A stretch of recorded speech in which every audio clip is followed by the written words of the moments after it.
statement, and they put it into three major categories.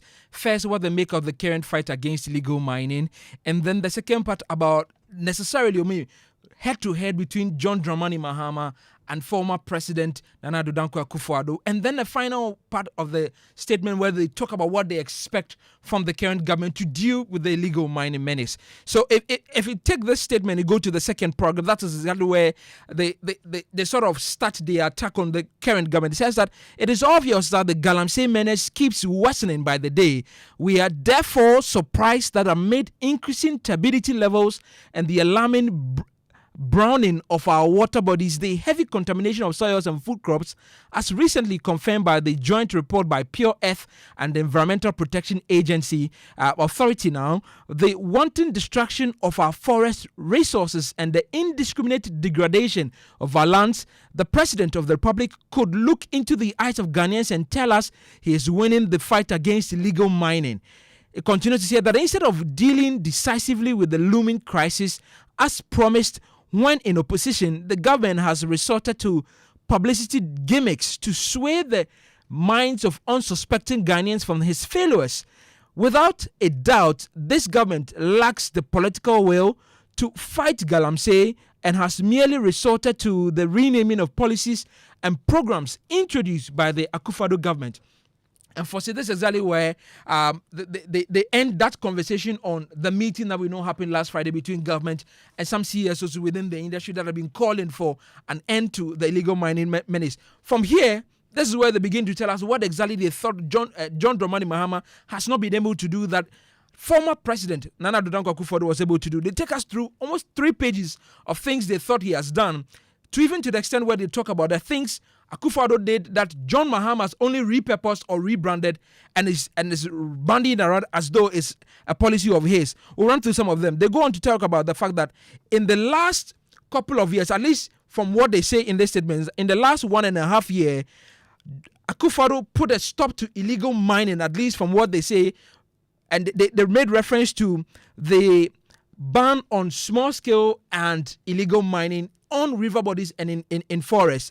And they go on to say that in Akufo-Addo's tenure, he established the Interministerial Committee on Illegal Mining to coordinate the fight against illegal mining, launched Operation Vanguard, again in partnership with George Grant University of Mines Technology, Takwa University, trained some 4,000 small-scale miners to undertake responsible and environmentally sound small-scale mining practices, amended the Mineral and Mining Act 2006 Act 708 to enhance the punishment for offenses relating to illegal mining. They're going to say these measures helped the then Akufo-Addo government to come to grips with the illegal mining menace. Subsequently, government adopted a 2-pronged approach to deal with the canker. One, they say he declared water bodies as red zones for all all mining activities and banned all reconnaissance, prospecting and or exploration activities in forest reserves except in exceptional circumstances. Again, this remained in place until former President Akufo-Addo left office. Again, introduced Operation Halt 2 in partnership with the Ministry of Defense to rid river bodies and forest reserves of illegal mining, arrest persons engaged in these illegalities, and where necessary, decommission mining equipment found at these illegal mining sites and established, and this is where they make a very point I'm sure you may want to put to them later.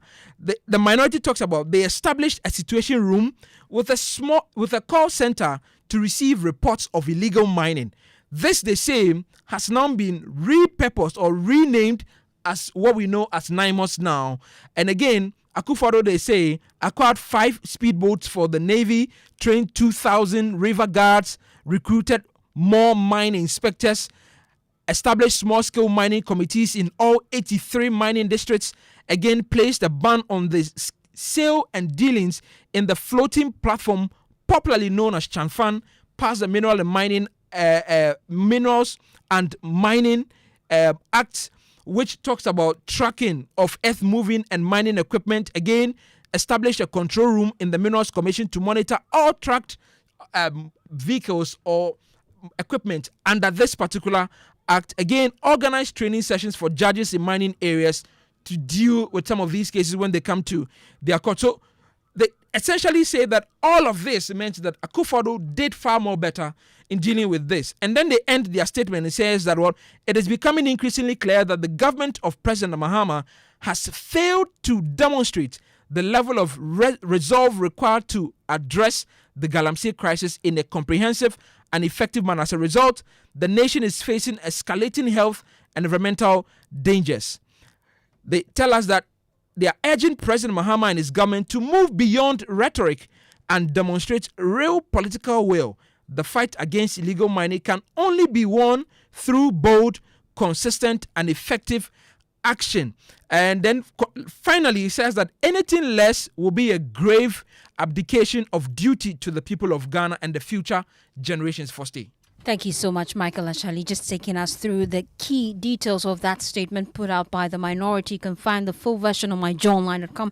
Well, thankfully, I have Akwesi Konedo. He's MP for Mensah North. He's also the deputy ranking member for the Lands and Natural Resources Committee. We appreciate your time here on Top Story. You had 8 years to deal with illegal mining. You failed. Isn't it double standards, really, for you to give an administration who have just taken office barely 9 months that burden to deal with illegal mining? Yes, Sarfo, thank you very much, and thank you for having me. If you begin your conversation, or if you begin our conversation with, if we had 8 years, what did we do in the fight against illegal small-scale mining? I believe there ought therefore not to be any conversation on small-scale illegal mining activities and its impact on the Ghanaian people and the future generations that we do have. Why do we elect the government into power? It is because of what people believe that an administration is not able to do. That is why we vote people out of office and bring people to fulfill promises that they give to the ordinary Ghanaian and the citizens of this country. Illegal mining did not start with the last 8 years of His Excellency Nana Dankwa Akufo-Addo's regime. It started way back, culminating in 2010 and escalating in 2012, and we came to make it, made effort at tackling that. And our efforts did not yield to the ending of small-scale mining, illegal small-scale mining activities. We were voted out, and another government is in power. So if you start a conversation with me and you ask me, why do we have to give the government in place now alternative solutions, or even ask them to deal with it, then I believe there ought not to be a discussion. But be it as it may, that is where you would want to start it from, and that is not where I would want us to continue the conversation from. Do you believe that currently, as we live in this country, there is an escalation in illegal small-scale mining activities called Galamsey in this country? It's not about what I believe, it's what is actually happening. And that's why this administration decided to engage CSOs on the way forward. You feel that meeting was needless?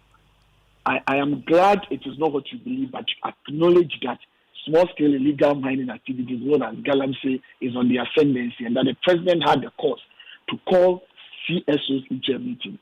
I call that a charade.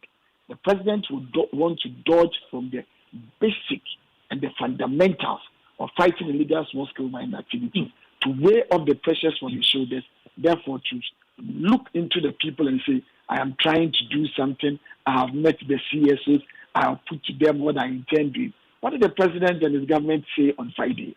Let us go to what they said on Friday and juxtapose that and be candid and sincere to yourself that you see anything new that is so fundamental and specific to the fight against illegal small-scale mining activities in this country. He talked about wanting to declare some areas as security zones. You see, my sister, we're in this country when we were told that about 9 forest reserves were in the hands of armed thugs, and that has been recovered by the state machinery and the armed forces of this country, and therefore these 9 forest reserves are no more in their hands. Assuming that was even true, that means there were 9 forest reserves, and that in opposition, they called for a state of emergency to be declared with 9 forest reserves that were in the hands of same armed thugs. Currently, as we speak, go onto your own portal. 3 weeks ago, Kwadwo Yankson had the opportunity of having a discussion with the government spokesperson or the Minister for Government Communications by name Honorable Felix Ofosu-Kwakye. And do you know what he told us? That there are 44 forest reserves in this country, that there is the need for them now to have a permanent military basis in these forest reserves. What does that tell you? That now 44 forest reserves are in the seat in this country, and that does not call for a state of emergency to be declared. My sister. During your administration, CSOs, they kept pushing for your administration to declare that state of emergency. Now that you're in opposition, you agree? Let me tell you, when we were in government, we said there were measures that we were putting in place to fight this small-scale illegal mining activity. First and foremost, if you go through the statement, we've given a litany of things that we did and a litany of things that the current government is also trying to do. Just suppose that, even for what we were doing, now currently there are parts of it that they are not doing. That did not even satisfy them. You had 4 people that you can name offhand. You can name Honorable Okudecha Blaka, Honorable Sam George, Honorable Harun Edisu, and the current Lands and Natural Resource Minister, Honorable Kofi Amabua, telling us then that we should declare a state of emergency. Be that as it may, we did not, because we saw that the measures that we were putting in place were good enough in the long run to solve that. But they consistently kept on that pushing. The president himself says, what is stopping them from declaring that state of emergency now? You see, let us not go back and do that. Even if we want to go back, we can lay down the plans that we did and what we did in carrying that. Now, I tell you, the president told us that they were not interested in going after the small boys and the small fishes in the fight against illegal small-scale mining activities, and that he was going after the kingpins. And when he gets into government, what exactly has he done with going after the kingpins? That is the problem we have. My dear sister, the point is that currently as we speak, our water bodies, our forest reserves, the rate at which illegal small-scale mining activities are depleting these two. And even for water bodies, you are not even having water bodies in the country anymore. Let me give you a classical example. Just about a year and a half ago, there was no illegal small-scale mining activities in Nkoko, in Oda. Go there now and see. Okay. Go and look at the Chakwa enclave of our railway line. Okay. About 3 kilometers of that has been taken over by illegal small-scale mining activity, and you can see the rail line even taking off. Akwesi, stay with me. Stay with me. Let me bring in Nanja Sanja. He is MP for Atebubu Amanting and Vice Chair of Parliament Lands and Natural Resources Committee. He joins us via Zoom. I also have with me Dr. Kojo Imprem. He's Programs Director for Media for Peace and Social Cohesion Program for the Media Foundation for West Africa. I also have with me Awola Sewa, Director for Eco-Conscious Citizens Ghana. We appreciate your time, gentlemen and lady. I'll start with you, Mr. Nanja. You've just heard from the minority. They say that that meeting with CSOs was simply needless, really. How do you respond to this as majority? All right. Good evening, and let me extend my warmest greetings to your cherished listeners this evening. In the first place, the Galamsey fight from the one we have said is a collective fight, and we have stakeholders. You can't fight Galamsey alone. It is a problem of livelihood. So, and we need everybody on board, every stakeholder, including the academia and then the civil society organization. I think in an attempt to say that that meeting was needless, it's one of the disregard of the MPP for Ghanaians, because now we have expert knowledge. We have CSOs who are dealing in Galamsey, and that meeting brought all of them together. Let us fight it together. I think when the president started, he said, I am determined, let us win this Galamsey fight together. And the president was clear in his mind that he's so determined. And a lot of measures have been put in place. I think that our brothers on the other side are just hammering on declaring state of emergency. I heard my brother talk of the declaring of state of emergency, and some forests, 9 forest reserves became no-go area and other things. Now we have declared, the government has declared a state of emergency. It's not state of emergency. Declare those areas as security zones. If you don't have business doing, you don't go there. Recently, let us look at the things that are unfolding. And that intervention really is short of what civil society have been pushing for, the declaration of a state of emergency. Yes. They have been calling for state of emergency. But we think that we have other measures that can combat the galamsey. And the president, when he met you people, the media, he mentioned that state of emergency will be the last resort. And the government has just been in government, the party has just been in government for only 9 months. And the 9 months, we can see some results. In the past, people were arrested, but they were not prosecuted. Today, people are standing trial. Today, we are bringing stakeholders. We are engaging all kinds of stakeholders. Okay. To find a solution to this problem. Forests, 44 forests that were being degraded because of galamsey. Today, we are reclaiming those forests. So you're working. Simply put, you're working. Isn't that the case? Let me bring in Kojo at this point in time, Programs Director for Media, Peace and Social Cohesion at the Media Foundation for West Africa. We appreciate your time. You attended that meeting with CSO. And immediately after that meeting, you had your thoughts about how it all panned out. From where you sit, is dialogue the way forward? Right, thank you, my dear sister and all the panelists. First of all, let me make some preliminary remarks and then I can answer your question. This public reaction is expected, whenever there's a major statement coming from the presidency with this public reaction.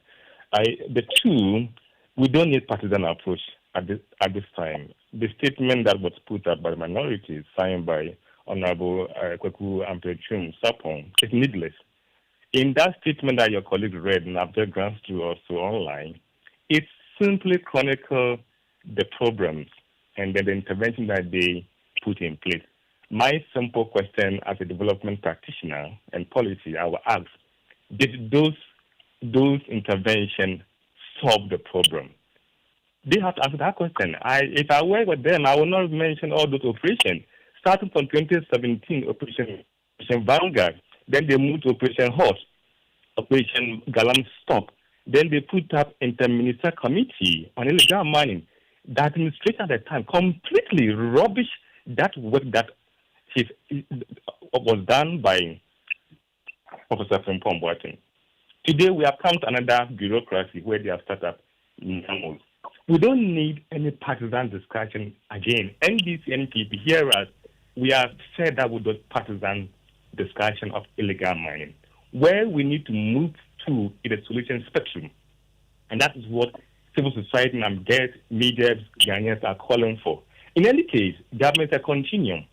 And if NDC finds some wisdom in those interventions that were put together by the previous government, nothing stops them from going to those interventions. Because the government is a continuum. So and have a national consensus approach to solving the problem. But now, Kojo, when they come back to your question, the bigger concern really is that at this point in time, is dialogue what exactly we need as a nation to deal with illegal mining? Exactly my point. So we need a dialogue. We are putting together a national dialogue on 28th and 29th of this month to really bring all the stakeholders together to grill ourselves and have a solution on the table. I still have my coming from last Friday by the president. We still think that we are not there yet in terms of solutions to the problem. Because I last the EPA board was on your show, and I'm putting up a figure, $200,000, for them to pilot intervention that will clean the water. We asked that question on Friday, and could you ask that question? They considered that figure. What has we Friday in the evening? They could put the figure together. I asked myself, I hope they were diligent and they did not put this figure for us. So Ghanaians are getting worried and they are angry in terms of really putting. So you have questions really. Kojo, you have questions. Really. You have to position rightly. I keep losing you intermittently. You have questions.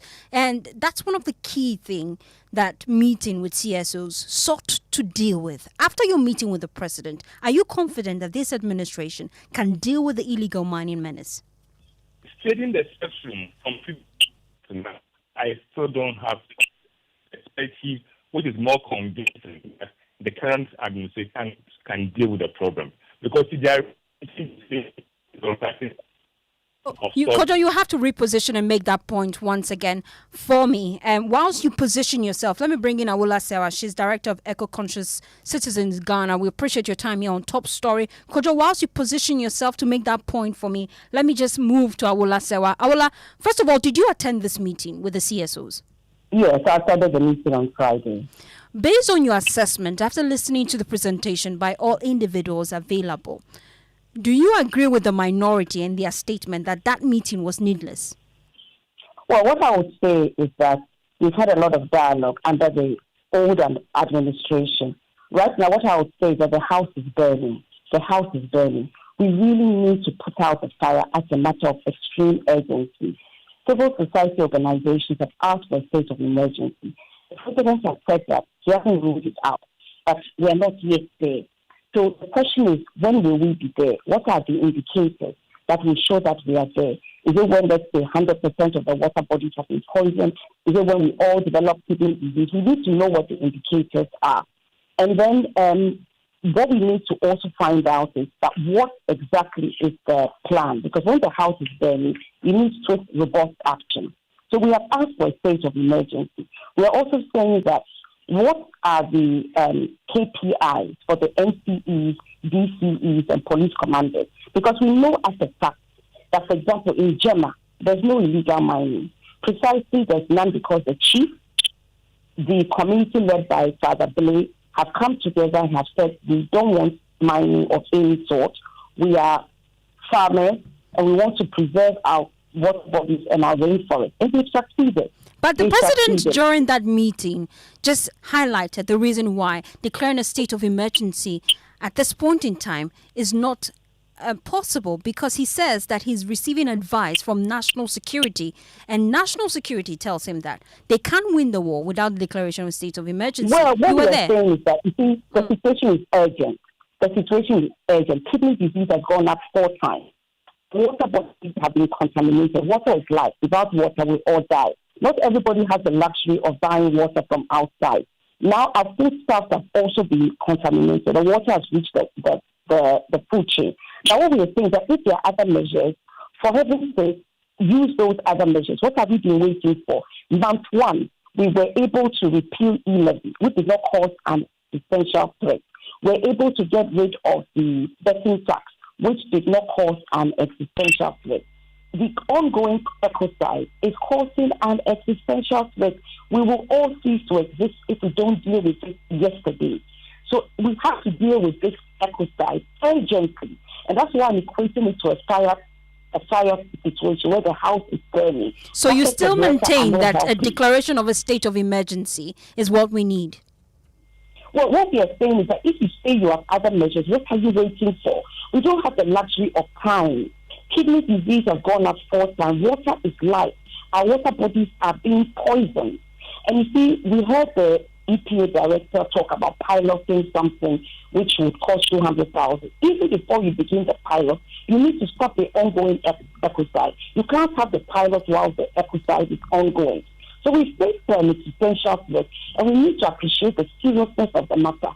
If there are other measures we can employ them. All civil society wants is an end to the ongoing ecocide, an end to the existential threat we face. And let me add that just yesterday, we got word that an excavator has reached Action 2.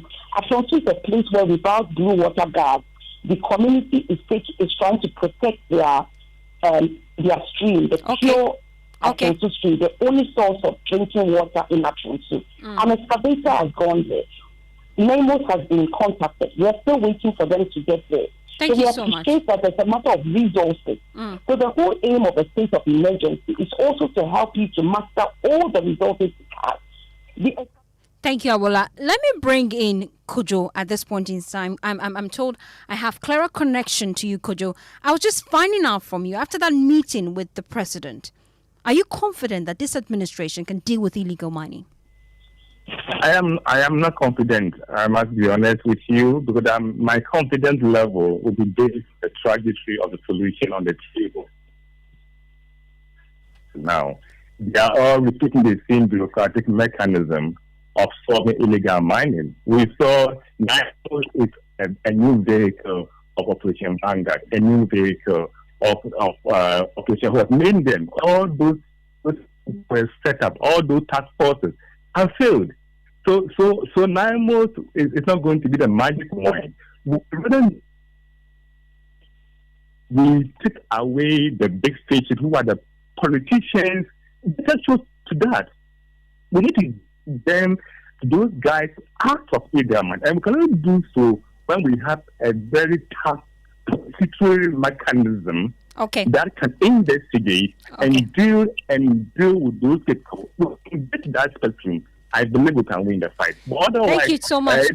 Kojo, I have to let you go at this point in time. Let me just wrap up. Just 30 seconds each from Nanja and also the minority. Nanja, 30 seconds. Your final words. My dear, you see, all that you are saying, I've heard and listened. You see, the problem is not about the measures. The problem is about determination and political will. Yes, other committees were formed and failed. Number is formed, but the president is assuring us of his political will and determination, in which laws will be enforced. Stakeholders will be engaged. There are areas in this country. Let's take the Goma area, for instance. Had time for that, but then your point is well noted. You have the political will to deal with this. Akwesi, 20 seconds. Please wrap up for me. Thank you very much. You see, initially my brother Kojo tried to downplay and say the statement was needless, but ended up as participants of the CSO's engagement by telling me that he actually did not find it necessary and any measure that is so important being said by the president now to fight against the small-scale illegal mining activities in this country. And that is the point we are trying to reiterate. The same effort that we are putting in place, that they condemned, criticized, and said was needless and we could not fight it, and therefore we should declare a state of emergency. You are continuing with that. We are telling you, you are even not doing it right, and therefore, for us to be able to fight it, put that ban, a state of emergency on it, so that we can have a plateau and work towards it from there. And we are just denying that, and we are just making a facade of trying to meet people and tell them we have the political. The political will is to go by the mandate that the people gave to you, based on the promises that you gave to them, and not to go about renaming, rehashing the same old stories in your mind. Thank you so much. They don't have the political will. Thank you so much. We appreciate your time here on Top Story. My name is Fostina, Sarfo, and that's how I wrap up Top Story. Up next is Newsnight.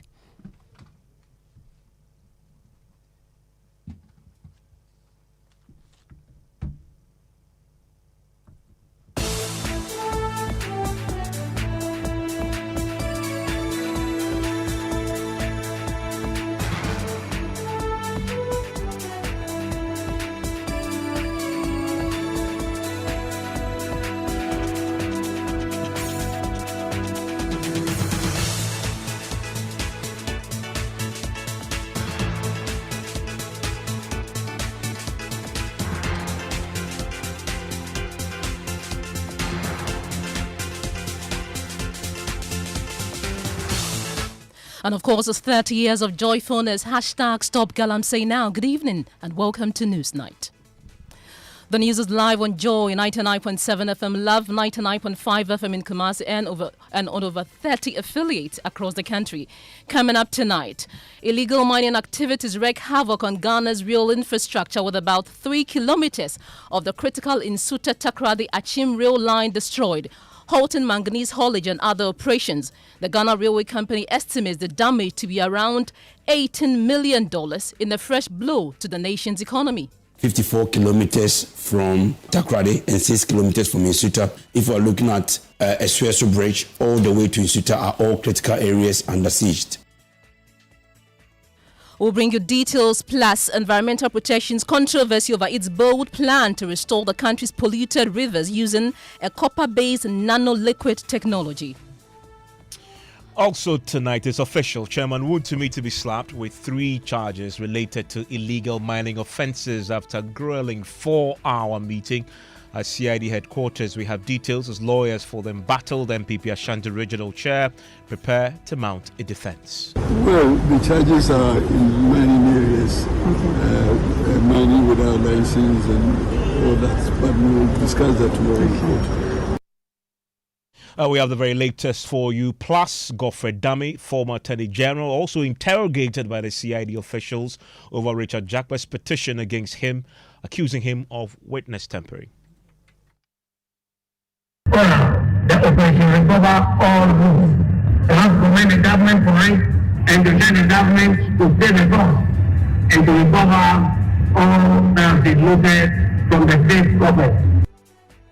You want to stay with us for that and more. And what you heard there is hearing on the Operation Recover All Loot. Government charged to stay the course to recover all the loot. More as the Agbogbo Mafia of the Asogli State, Togbe Afeather, the 14th, expresses concern about the negative impact of corruption on national development. Everything that we can do to implement in our system or to minimize it will all be steps in the right direction. Will all be in trying to create the right environment for our development. In business tonight. Chamber of Petroleum Consumers fear transport operators could soon push for hikes in fares due to rising fuel prices. And in sports, government is contemplating the inclusion of a sports levy in the bill for the Sports Development Fund set to be laid before Parliament. You want to join us with your views and comments all here on Newsnight. 055-1111-997 is the WhatsApp line. Details after this. I get them, I send them. I get them, I pay them. Telesale cash. I get them, I pick them. Telesale cash. You get them, I send them. Telesale cash. I send them, you get them. Telesale cash. I get them. I buy them, I take them. I pay them, I send them. Telesale cash. Telesale cash. Experience the ultimate convenience of sending money on Telesale Cash. Sending money from Telesale Cash to Telesale Cash is free. You can also make payments to merchants on all networks. Enjoy best value and total security with Telesale Cash. Telesale, connecting energies. Couldn't sleep at night. Mosquitoes will be whining in my ears, bugging me all night long. Till I got a remedy. Now I'll be spraying them away with holy insecticide spray. Me I go spray them away with holy insecticide spray. When I sleep, me dana mada with holy insecticide spray. Holy mosquito coil, holy multi-purpose insecticide spray. Dana kron kron. For bulk purchase, call 0302-681582. This advert is FDA approved. No. You look so relaxed and cheerful these days. What's your secret? No secret, Kofi. I just sorted out my retirement with Shield Pension Trust. You should talk to them. Retirement? There's more time before pension. Sure. The earlier you start, the better. And Shield Pension Trust makes this so easy for you. They've got amazing plans to choose from. I even signed up for the Shield Cedi Crow a day personal pension scheme, which lets you save as little as 1 Ghana Cedi a day towards your retirement. Isn't that great? 1 Cedi a day. Exactly. And the best part is, I sign up automatically on the Dachia Pomote plan, which guarantees me medical insurance when I go on retirement. Hey, you've convinced me. I need to sign up now. Kofi is making a move to secure his future and health insurance when he goes on retirement. What about you? Go to Shield Pension Trust or call us now on 050-915-0253 and we'll guide you through securing your pension tomorrow. Shield Pension Trust, into the future with you.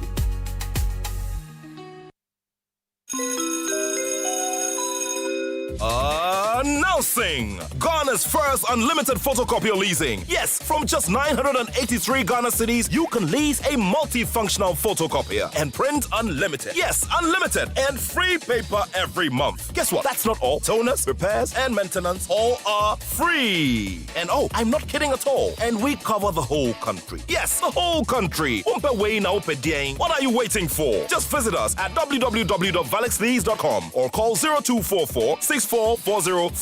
I repeat, or call 0244 644048. Remember, terms and conditions apply. Valex Lease, affordable document management solutions. You're live here on News 90 on Joy 99.7 FM. Tonight, after months of interrogations and claims of missing dockets, it's official. MPP's Ashanti Regional Chairman Bernard Nchiboesiako, popularly known as Chairman Wontemi, is set to face 3 charges related to illegal mining offences tomorrow at the High Court. Chairman Wontemi was earlier this year detained for a week by Yoko after previous similar investigations by the police CID. Well, last Friday, the Attorney General hinted criminal charges were coming when he warned Chairman Wontemi to show up at the CID today or face another arrest. Chairman Wontemi, indeed, showed up today with a team of lawyers. My colleague Kweku Asante was at the police headquarters and joins me in the studio with details. Kweku, what have we picked up regarding the hours of interrogation? So Chairman Wontemi and his lawyers, particularly led by Andy Apiakubi, arrived just a little after 9 a.m. and they went into the CID head office right away. The interrogation lasted almost 4 hours. At the time Chairman Wontemi came out together with the lawyers, they said that they were ready to contest the charges in court. Although the CID themselves have not given us the specifics of the charges that we are looking at, Andy Apiakubi talks a little bit about what exactly may be coming. He says his client is being charged with 3 offenses specifically related to illegal mining, and tomorrow, Tuesday, those charges will be formally preferred at the High Court in Accra, and then they expect to mount such a spirited defense on this matter. Well, you spoke to the lawyers, and like you just mentioned, they said they are prepared to defend him to the full extent of the law. Right? Yes, according to Andy Apiakubi, they are not even going to release their entire legal strategy at this point. But as soon as the charges are preferred, they get a bill for their client, and then the matters proceed. One of the things they are even looking at is perhaps to file a motion of no case in court. And so they have a whole arsenal that they are going to deploy once the charges are preferred tomorrow. But we will go to court tomorrow. We're going to get ready to go to court. We say thank you to all of you who have been here with us. And let us also congratulate the police system for being so professional in the discharge of their responsibility. We also take this opportunity to congratulate the Attorney General who has facilitated all of this. And we will see you in court tomorrow. Has there been fair cooperation so far? And what are the charges? Well, the charges are in mining areas, mining without license and all that. But we will discuss that tomorrow in court. But let me commend all of you. And Chairman has been, as you have seen, being very composed and expecting that tomorrow we'll go to court and all of us will help the court in taking a decision that is judicious. Chairman, I imagine you are maintaining your innocence. We are not supposed to prove innocence. Our job is to allow prosecution to finish, and then we will come in with our response. Could be submission of no case. Okay, let's stay with the CID headquarters because we know, Kweku, that Godfrey Ibadame, the former Attorney General, was also there today. He has been interrogated for hours also of allegations of fabrication of evidence.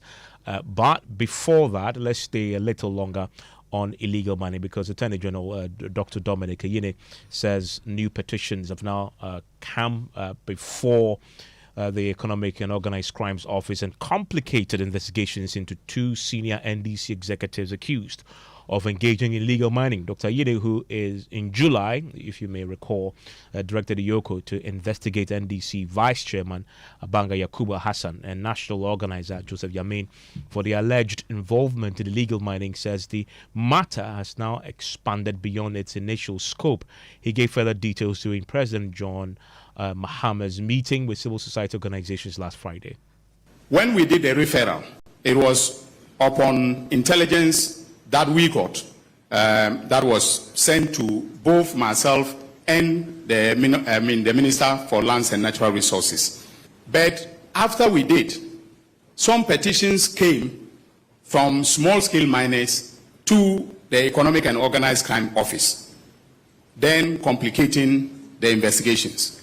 And so, as we speak, an investigative report is yet to be made to my office because those small-scale miners also brought their petitions that had allegations against the two persons who were referred. And so, at this point in time, I cannot definitively speak to what is contained in the investigative report because it is yet to be presented to my office by the EOCO. But we are definitely taking action on those matters. Well, the Attorney General was answering a question posed by Dr. Kenneth Ashigbe, who is the convener of the Media Coalition Against Illegal Mining, joins us on the line right now. Mr. Ashigbe, thanks for your time here on the News Night. You posed that question.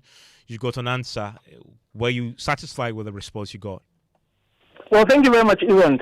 And, well, you know, the format of the engagement itself did not allow for extensive engagement. But on that particular score, that was the first time we were getting any response from the Attorney General or the EOCO boss. So, well, he's giving us that response. There was no definitive on when we are going to expect some further responses. But in the same referral that the Attorney General did, he also referred the Professor Frimpong Boateng report to the IOCO boss. And they would have been, if I had an opportunity, that was also going to be the follow-up that I was going to do.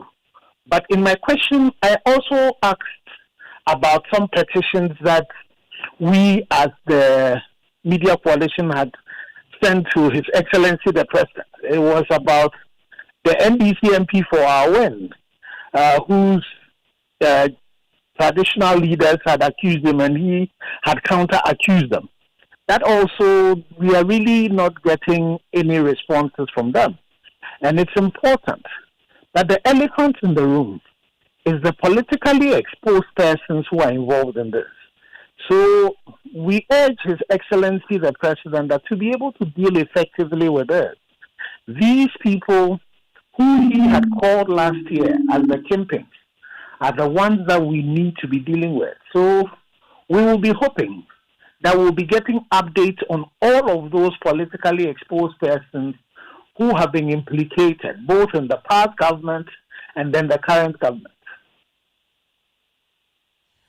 Overall, though, today we've all been assessing how that encounter went. The minorities issued a statement.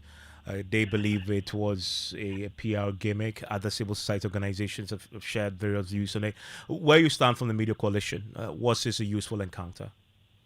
Well, I think it's a good beginning, because for us, we had written to the President and he had referred our letter to the Minister and we had engaged the Minister. We know that the Minister had gone back to the President. The format of the engagement itself was a bit of a challenge. So you were not able to do a lot of detailing. But for updating the country on what was going on, I think it was a good initiative. And then the President was also able to say some of the things he's doing. But if you look at the coalition, one of the things I asked was detailed definition of what success was, what the milestones to be able to get to that success point was, and then definite timelines. And we were also asking about what the president would want to see before he would declare a state of emergency. Unfortunately, those definitive answers we did not get, but we submitted a write-up. I'm sure you noticed I mentioned that. Yes. And so it's early days yet. We are hoping that we would get some responses so far as the points that we made. Another critical point we made was the issue of the involvement in chiefs. We made the point that in areas where we have chiefs standing up against Galamsey, so you have areas like the Mampong area, for example, you have Jeba where the chief also is pushing. There's a community around that Chim area where they have a queen mother. They have a water body called Subone. The chief is able to stand. So we believe that in other areas where Galamsey is happening, it's either the chiefs themselves are not worthy of being our traditional leaders, or they themselves are complicit. Because there's no way even where you can go into any community now and take a cutlass or want to go into any land to say you are going to farm.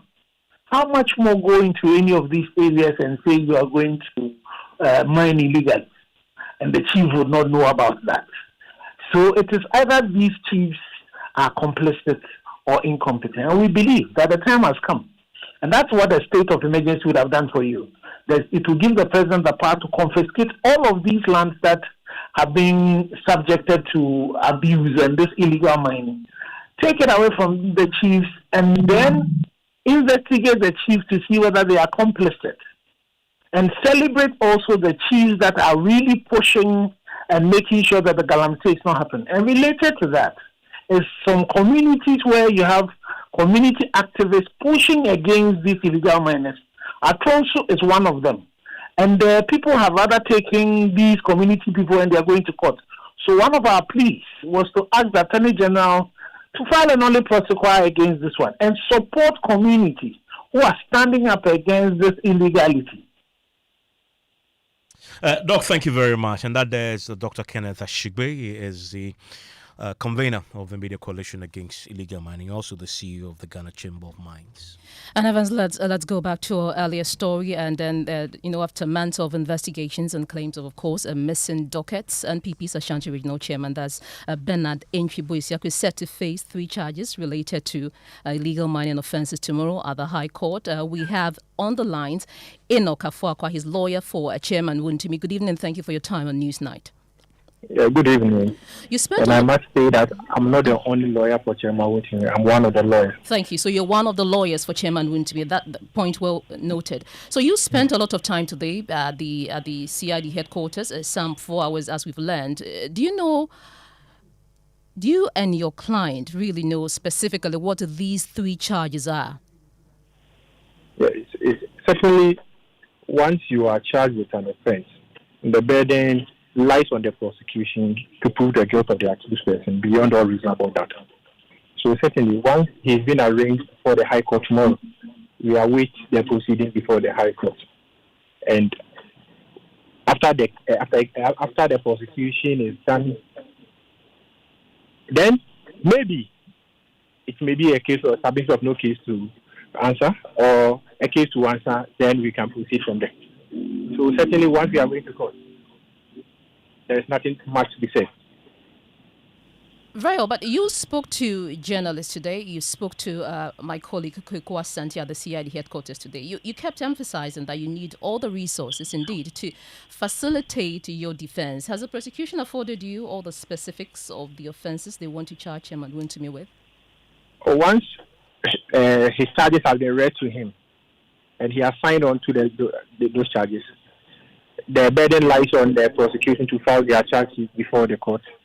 And once it's arraigned before the court, the decision of the court is that in a criminal matter or criminal trial like this, after the charges have been read against and the plea of the accused person has been taken, when his liberty is also discharged, then the burden lies on the prosecution to file disclosures upon which the prosecution will rely in prosecuting it. So once those things are done, then CMC and the case management conference, then the trial proceeds. So we have not gotten anywhere. So we are just waiting. Do you not know the charges? Oh, we are aware of the charges. So what are the charges?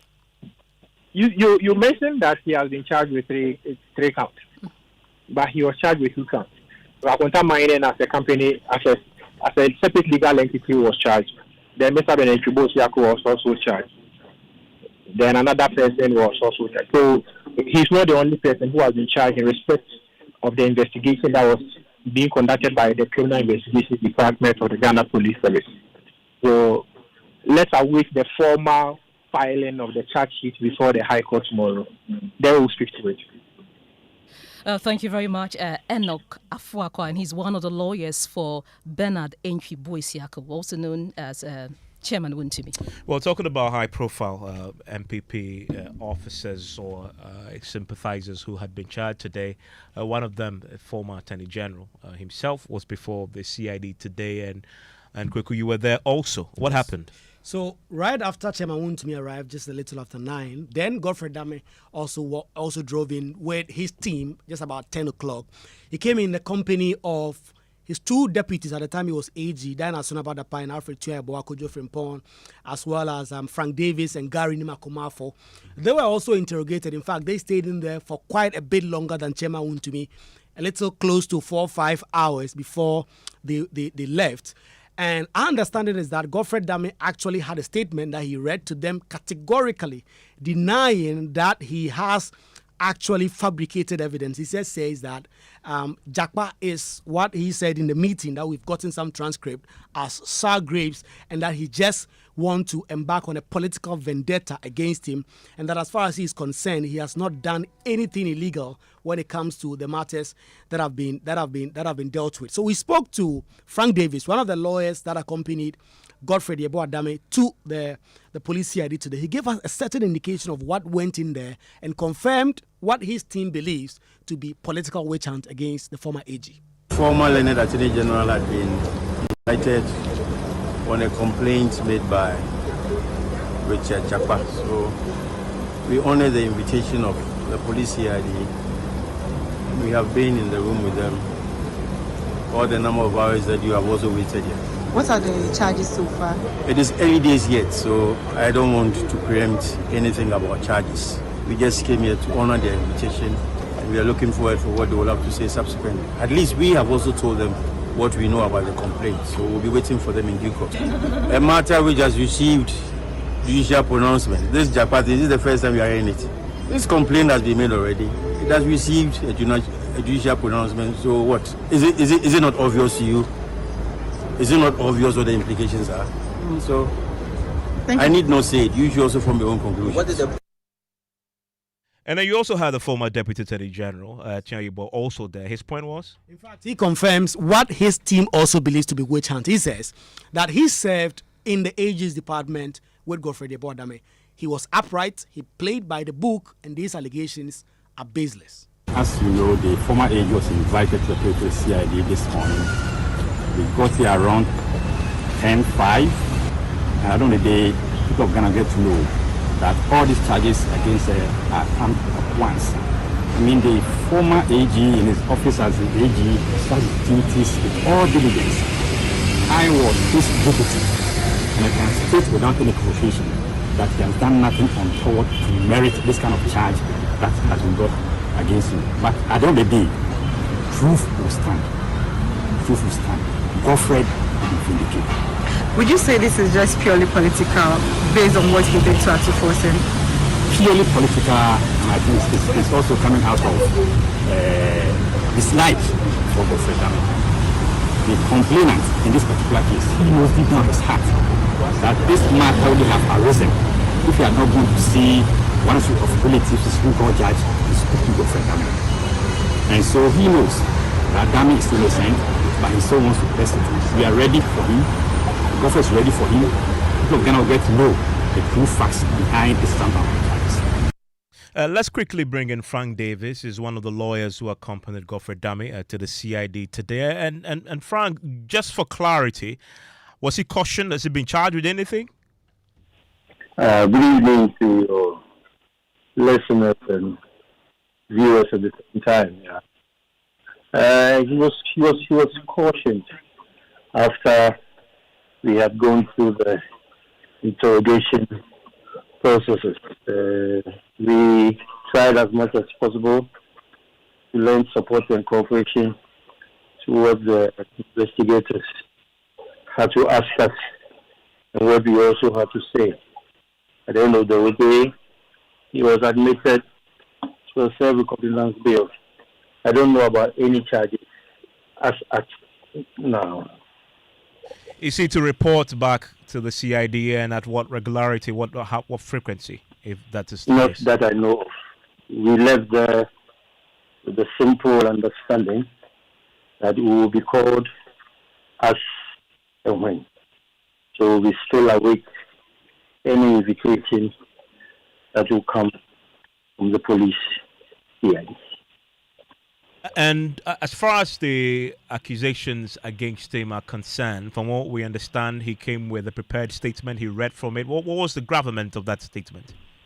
He did not read from any statement. So I don't know who has fed you with that information. He did not read. Yes, we went there with a prepared statement because, of course, we had a wind of what the police intended to interrogate us on. So he had prepared a written statement in response to the complaint. So yes, after we had prepared our caution statement, we handed a prepared statement to them as a further statement we had to give to the police.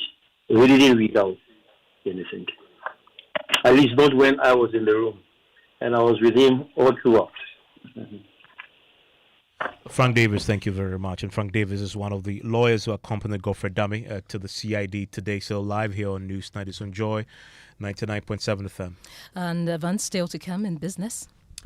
Well, coming up, Chamber of Petroleum Consumers Fear transport operators could push for hikes in fares due to rising fuel prices, and also government statistician links the reduction in inflation rate to government consolidation program, as well as Bank of Ghana efforts to check liquidity on the market. The business news on Newsnight is brought to you by MTN Business. Welcome to the new world of business. Kingdom Books and Stationery, your number one-stop shop for all your office essentials, Synthesis tanks and Pepsodent, Herbal and Charcoal. Ah, Ma, have you received the delivery? Sis, yeah, the rider's bay. Send in the momo. Okay, star 17. Ah, Paco, don't you use a smartphone? Use a momo app, ne? Huh? App. Hey, I want to say a millennium, say millennial. Inim. Oh, millennium for ya nyaze. Switch to the app. Oh, you're smart. And now you're secure. Enter a world of possibilities with the Momo app. Pay your favorite merchant, pay utility bills, and borrow from our wide range of lending services. Move to the app side today. MTN.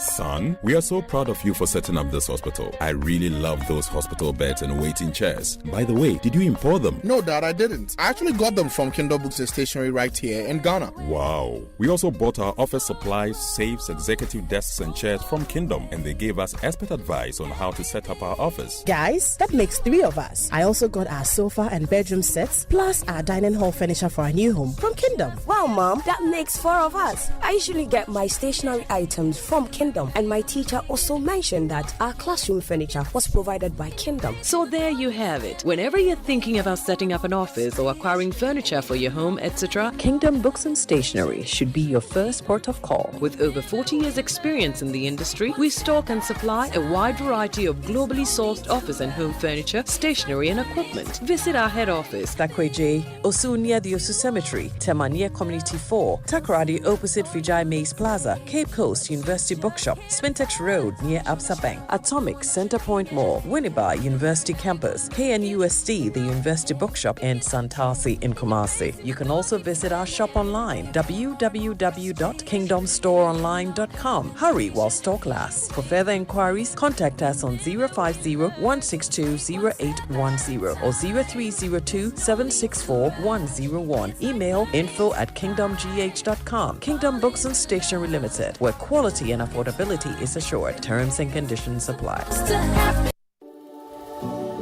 At Star Oil, we believe fuel is not just a commodity, it is a lifeline.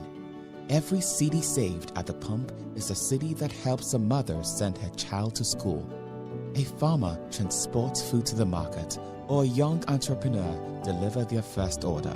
Our mission is to make fuel more accessible by offering consistently competitive prices, helping ease the financial burden on Ghanaian households. In a country where transportation costs can consume nearly a third of household income, this is not just business. It's a social responsibility.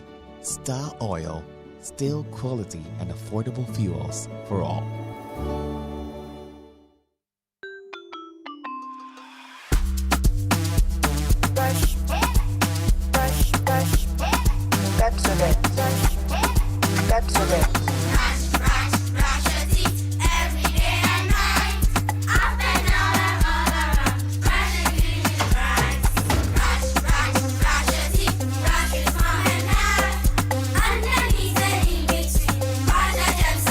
Brushing gets more fun with your kids with the new Pepsodent Kids toothpaste. Give their smiles protection that lasts. Grab yours today from a store near you. This advert is FDA approved.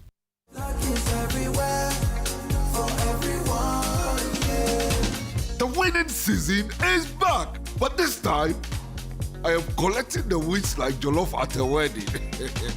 The luckiest season 3 is here. Your chance to flip your luck or maybe your bank accounts too. 2 easy ways to join. Dial *712#. Hit 1 to buy for you or 2 to gift a friend. Feeling lucky? Pick 1 for a random number or hit 2 to choose your own. Pay with mobile money. Done. You're in. Or go to theluckiestafrica.com, click community tickets, choose your number or let the system do so for you. You can buy a ticket for your boo or your favorite barber. Pay with Momo or card if you're abroad.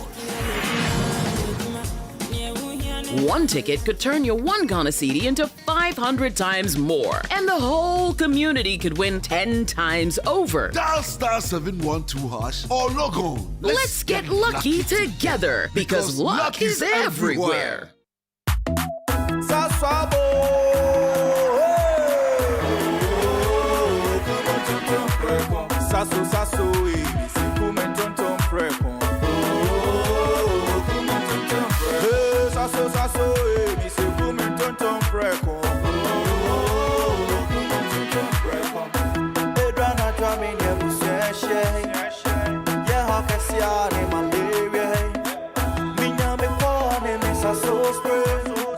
Every mosquito standing run away.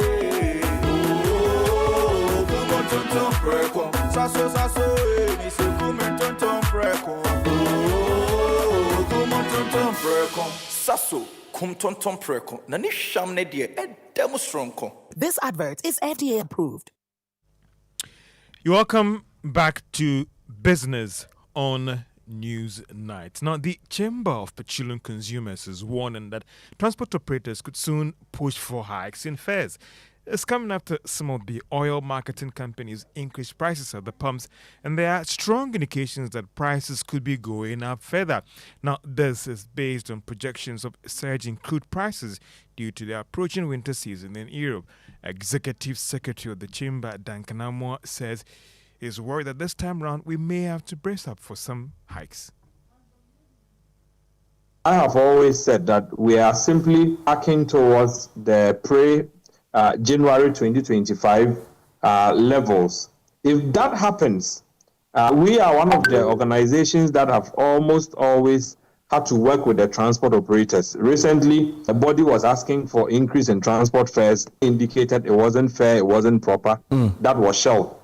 We continue to engage them, but if we get to the pre-January levels, we are simply not going to be in a position to tell the transport operators any further not to increase transport fares, because fuel prices began declining from the 14.99. We asked the transport operators to reduce their fares. Some did some 15% reduction. So if you are going back to that level, you are simply telling them to come back and increase transport fares. And I think that the Ghanaian authorities should be interested in ensuring we don't get to those levels, because once we get there, the natural order that transport fares would also go up.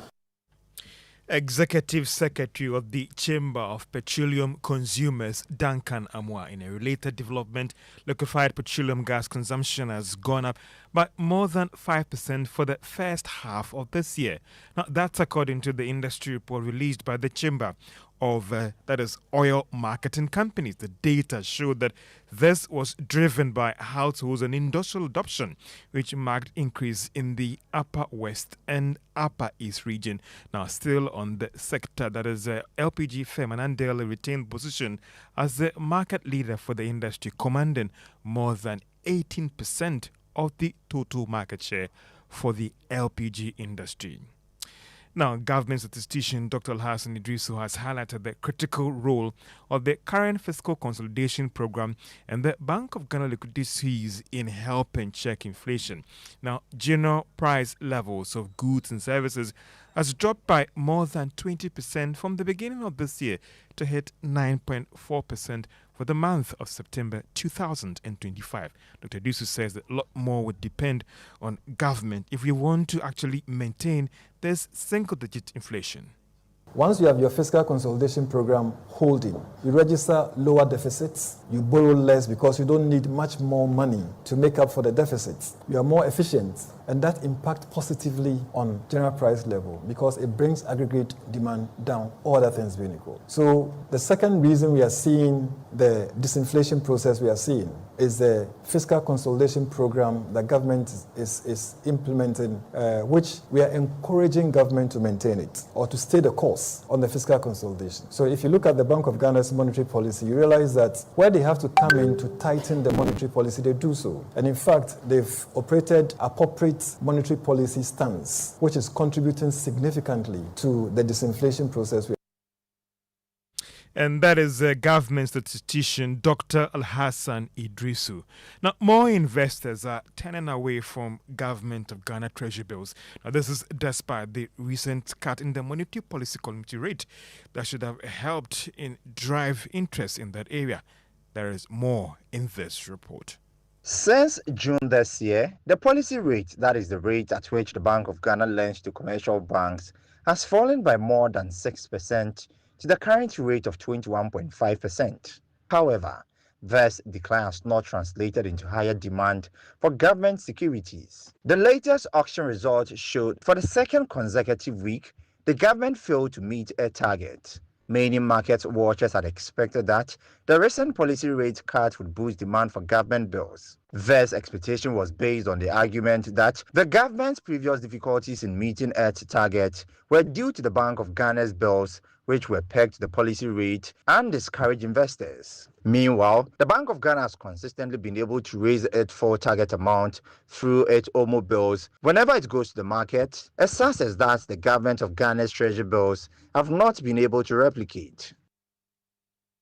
And that is a business desk report. Let's turn our attention to the stock market. And if you are an investor in GCB Bank, today at the end of trading on the Ghana Stock Exchange, its share that you are holding was up by 15 pesos to close at 15 Ghana cedis, 15 pesos. Carl Bank was also up by 3 pesos to close at 72 pesos.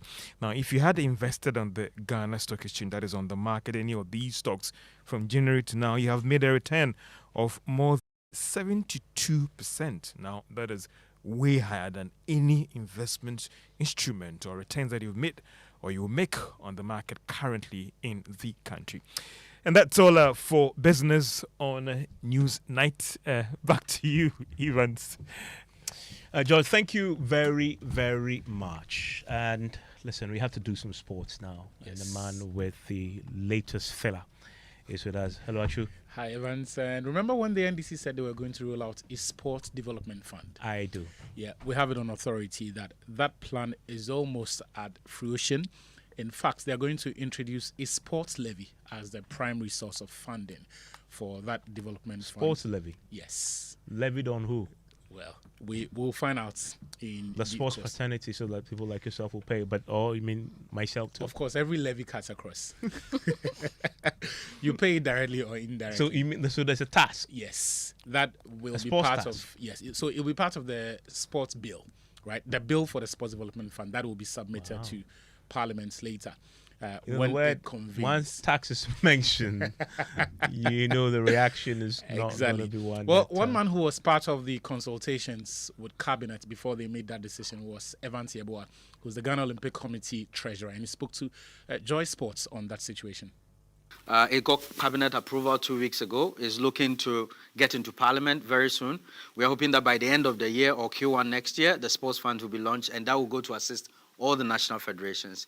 So what is in it is that, number one, there is going to be a pool of fund that has a reserve to assist national federations competitions, especially the first priority, World Championships, junior and senior, Continental Championship, junior and senior, local, the sports festival we've had. The last time we had sports festival was in 2019. And before 2019, don't forget there was a lack in 2011, and it's been zero. So this will rejuvenate that particular performance level of that sector. Yeah, that was Evans Yeboah, the treasurer of the Ghana Olympic Committee on the Sports Fund. Atu, thank you very much. Still live, your News 90s on Joy 99.7 FM. I'll be sharing your thoughts with the rest of the world pretty shortly. And Evans, let's bring listeners more stories on illegal mining, and the activities are wreaking havoc on Ghana's railway infrastructure, with about 3 kilometers of the critical Insuta Takrady Achim rail line destroyed, halting manganese haulage and other operations. The Ghana Railway Company estimates the damage to be around $18 million, a blow to the nation's economy. The destroyed stretch of the rail line hangs precariously over pits dug by illegal miners, while other sections are buried under sand. Large portions of land along the rail line have also been degraded. Well, Acting Chief Executive Officer of the Ghana Railway Development Authority, Dr. Frederick Apo, says the destruction of the railway line has collapsed manganese haulage operations, a significant contributor to the national economy. He says repair costs will quadruple the maintenance expenses, further straining the Ghana Railway Company's finances, which are already struggling. And they're struggling, as we know, to pay workers' salaries. He spoke on the Pulse. The illegal mining on the Western Railway line spans from not just, it spans from Mensah to Hini Valley. And at the moment, the epicenter is somewhere around Bonsare and also Insuta. Bonsare is about 54 kilometers from Takrady and 6 kilometers from Insuta. So if we're looking at a Suez Bridge all the way to Insuta are all critical areas under siege. The issue is that on assumption of office, I visited the place in March and April, and as well as in May. And once we did that, we put together what I call a temporary team to look at and monitor the entire line. The line is about 68 kilometers, so it stretches throughout the whole Western Region corridor. And the issue here is not about monitoring. We are monitoring. It's about how these people act and behave. We tried to do a community sensitization program, I believe in May, where we introduce a 3X to the community. See it, sort it, see it, say it, and sort it. And this way we are able to respond through with the Takrady Municipal Assembly as well as the law enforcement. I have personally reported this over 4 times to Takrady Divisional Police, which I've done so. Just last week, I reported it as well. The issue here is that these people can operate at any time. So, for example, the point here is that this requires a joint effort. A joint effort, and it must be sustainable in the long term. Well, that's not all. Dr. Apo says a sustained routine monitoring of the railway lines will be the most effective way of protecting the nation's railway infrastructure. In some cases, yes. And in some cases, we don't get arrest at all. The thing is that they know how the police moves, and they've got intelligence along the route. I have personally been there. These guys are heavily armed along the route and the corridor. So when we went there, we managed to approach some of them. They ran away.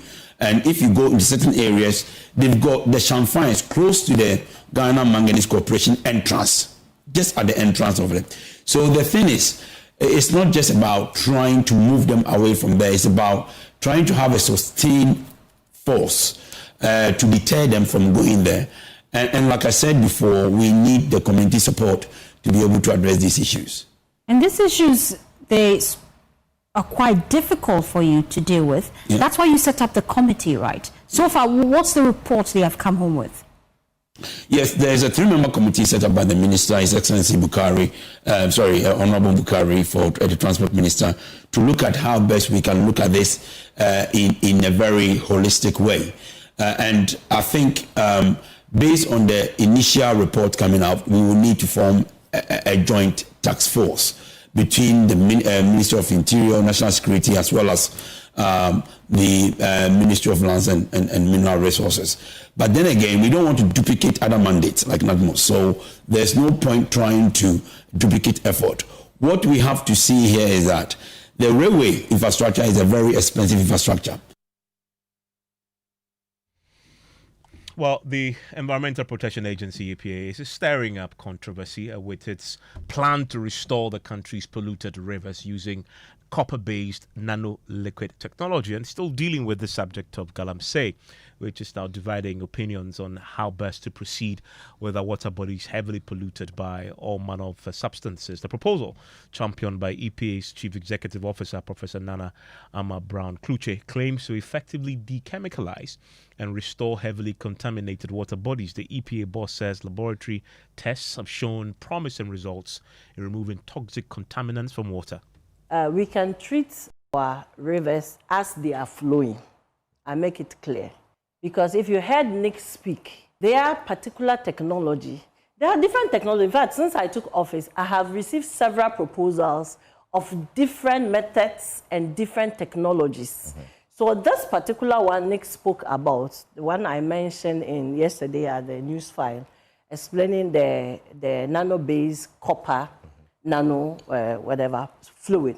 That can be used in water that is flowing, and it will clean the water as it flows. Remember, when the water is flowing, it flows with the heavy metals as well. Mm-hmm. When we talk about heavy metal, we are not saying heavy metal like what you can see and carry, and it's heavy so it will sink. Mm-hmm. It's moving and flowing with the water. That is the same way this technology or the nano liquid will also operate. It will be flowing together with the heavy metal that is in the water. And be absorbing the heavy metal. And will be absorbing as they flow. So we can talk about the application. It's an engineering work we can do separately. Some come with a proposal of banking the river at certain points or blocking the river at certain points, and then after releasing the water and all of that. That is a different conversation. What we need to assure Ghanaians, we have a mandate to protect the country, to protect the environment of the country. And that is my particular mandate. That is why His Excellency John Dramani Mahama appointed me to the position as the CEO of EPA. So I have a clear mandate to protect the country's environment. That includes water, air, food, and the land. So, Evans, of course, that's the EPA's Chief Executive Officer, the Associate Professor of Mining Engineering at Sir Padampat Shinghania University, India, Professor Emmanuel Danuba Sunkari, defended the method, affirming that dechemicalization is scientifically valid and the nanoliquid approach is proven in laboratory settings. That terminology is in existence. You can dechemicalize, and it is just semantics. It depends on how you use it. Decontaminate, detoxify, dechemicalize. And if your target is about chemical substances, then it is better to use dechemicalize. Maybe you are targeting potentially toxic elements like the arsenic, the cadmium, the mercury that are carcinogenic in nature. Then it is appropriate or very appropriate to use dechemicalize. But if it includes other organics, things that may not be chemical substances, then or biological things, then you can just say decontaminate, detoxify. So it is purely semantics. And for instance, there was a point raised that water itself is a chemical compound with the formula H2O.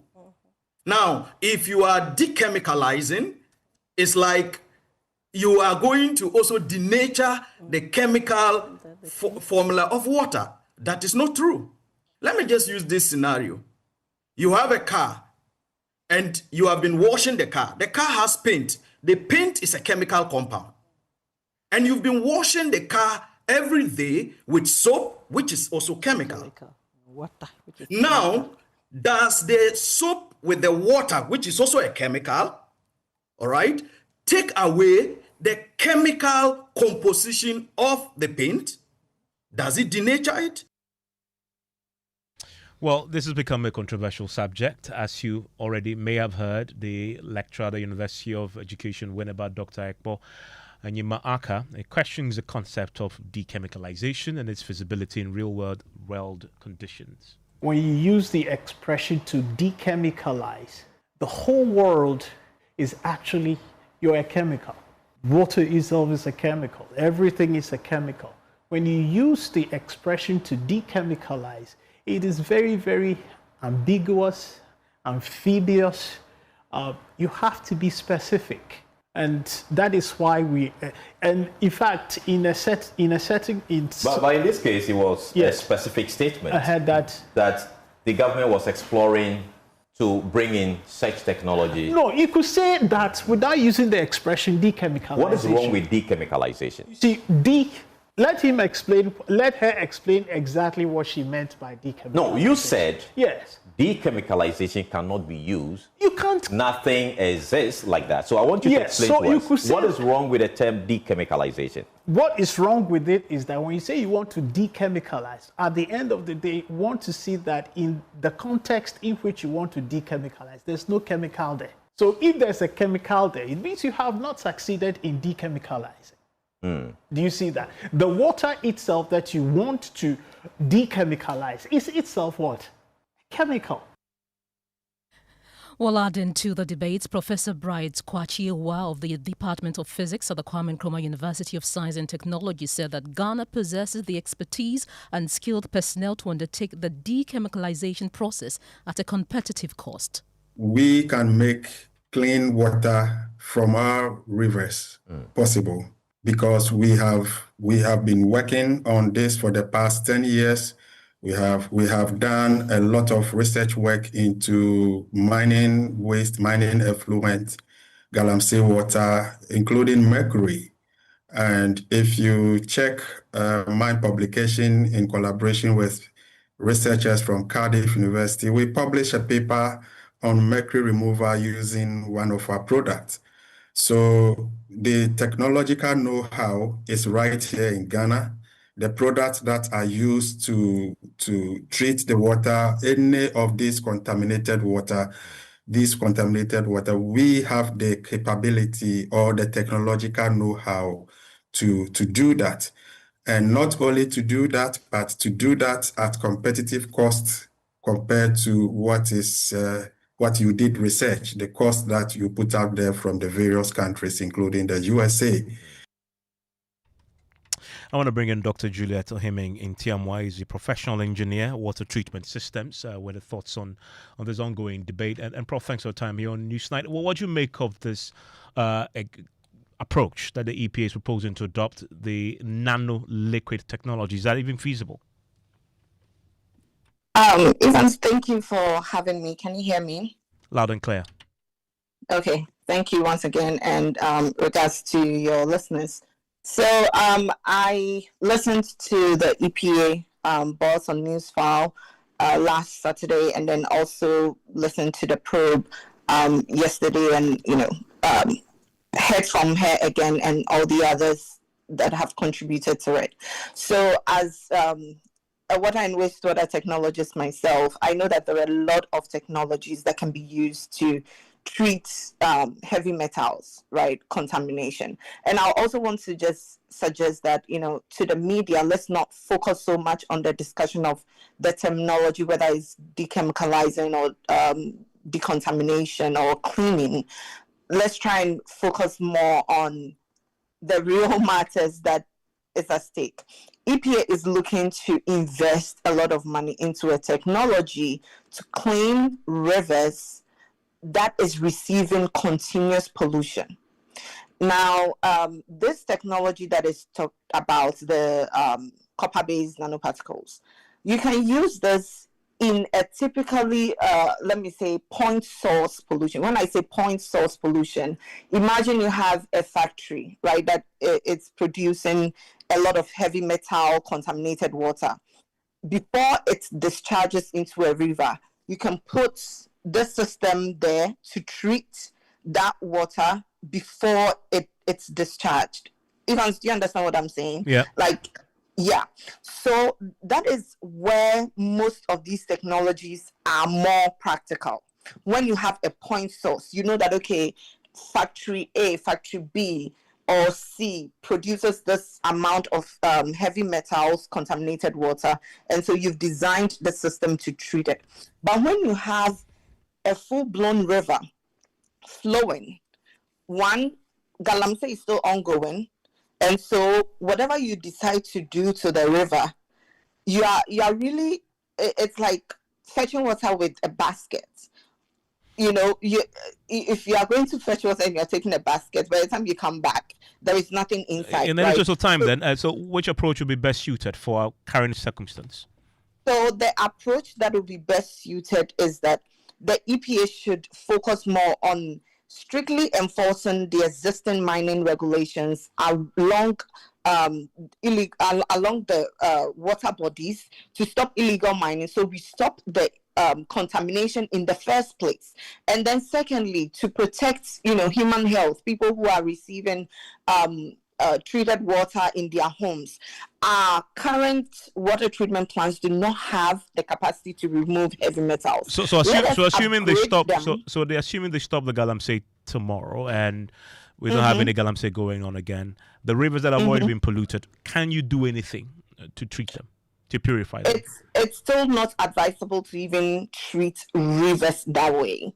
It's rather more advisable to treat the water treatment plants that are receiving these rivers, right? Upgrade their treatment systems to be able to remove the heavy metals before homes that receive this treated water can receive cleaned treated water that does not contain these heavy metals. Now, normally when a water body is polluted like that, and let's say Galamsey is stopped, with time, with dilution, and sometimes even sediment dredging, the river can restore itself without having to pour all these chemicals in there. Okay, thank you very much, Prof. That's Dr. Juliet Hemming, TMY, is a professional engineer and water treatment systems specialist. And Evans, let's take one of the comments from our listeners, and it's this one says, it's from Nana in Spintex, and he says, is the NPP telling us that what they could not do in the 8 years of the administration must be done by the NDC in less than a year? Most of us know that in Ghana know that we can't trust both parties to stand up for us. And that's it for Newsnight tonight. My name is Evans Mensah. And my name is Pelufuri.